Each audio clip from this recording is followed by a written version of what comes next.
A billionaire CEO rushed into the therapy room after her son collapsed during treatment.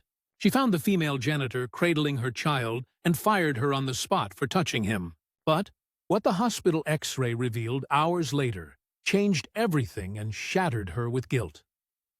Catherine Morrison stood outside the pediatric therapy room at Morrison Medical Center, the facility she'd built with her billion-dollar fortune, watching through the window as her 8-year-old son Lucas worked with his physical therapist.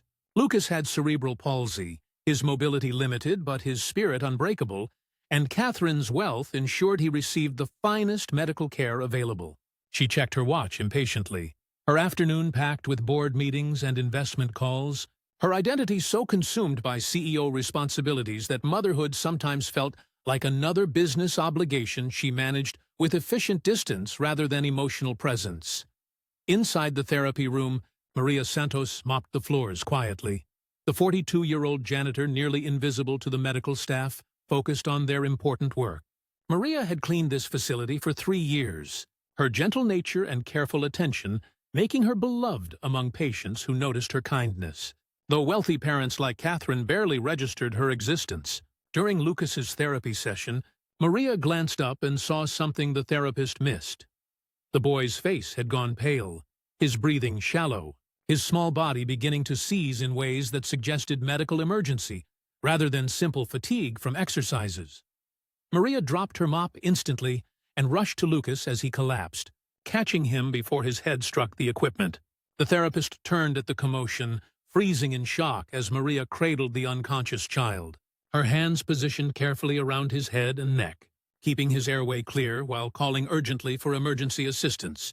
Catherine burst through the door at that moment, seeing a janitor she didn't recognize holding her unconscious son, her mind immediately jumping to the worst conclusion, that this woman had somehow caused Lucas's collapse, that this stranger's hands on her child represented danger rather than rescue. "Get away from my son." Catherine's voice was cold fury as she yanked Lucas from Maria's arms.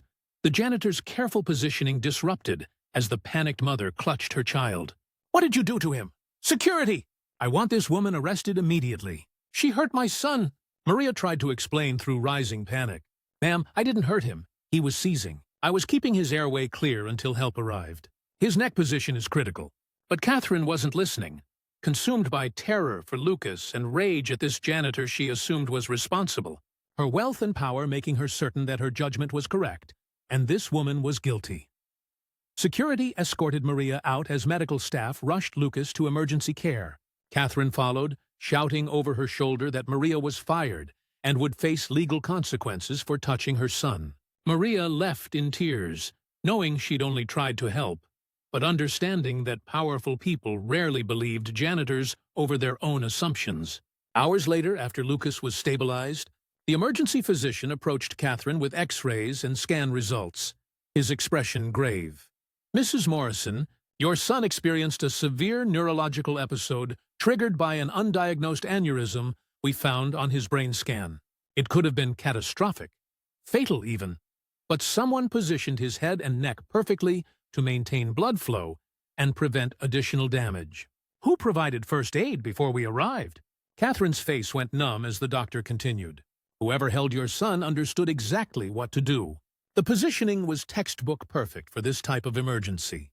Without that immediate intervention, Lucas likely would have suffered severe brain damage or death before we reached him." The therapist who'd been present spoke up quietly. "It was the janitor, Maria. She caught him when he collapsed and held him carefully until you arrived. Then you pulled him away from her." Catherine felt the world tilt as reality crashed over her.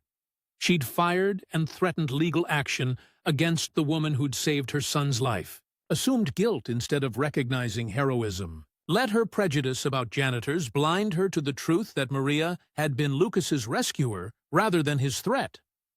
Catherine found Maria's address through HR records and drove to the modest apartment where the janitor lived, her hands shaking as she knocked. Maria opened the door, surprise and wariness crossing her face at seeing the billionaire who'd publicly humiliated and fired her. Catherine's carefully constructed composure crumbled. "I'm so sorry. The doctors explained what you did. You saved Lucas's life. I accused you of hurting him when you were the only reason he survived. I was so wrong, so absolutely wrong. Maria's anger softened, seeing genuine remorse. I understand you were scared for your son, but you didn't even ask what happened before you decided I was guilty. That hurt worse than being fired. Catherine learned that Maria had been an ER nurse for 15 years before financial struggles and immigration status issues forced her into janitorial work to support her family. Her medical training had been instinctive when Lucas collapsed, her skilled hands remembering how to save lives even while holding a mop instead of medical instruments. Catherine reinstated Maria immediately, but more importantly, created a program identifying qualified immigrants working below their credentials, helping them recertify and return to their professions, using her wealth to remove barriers that trapped talented people in survival jobs that wasted their expertise.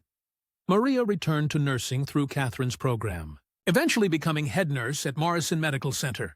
Lucas recovered fully from his surgery to repair the aneurysm, and he insisted Maria attend his 9th birthday party, introducing her as the angel who saved me when Mommy didn't understand. Catherine never forgot the lesson about the cost of assumptions, about how quickly prejudice makes us blind to truth, and about the fact that heroes don't always wear scrubs or carry stethoscopes. Sometimes they carry mops and work in shadows, waiting for the moment when their hidden skills become someone's miracle, proving that worth isn't determined by job titles but by character, that rescue comes from unexpected places, and that sometimes the people we overlook are exactly the people who save us when we're too proud to see their value.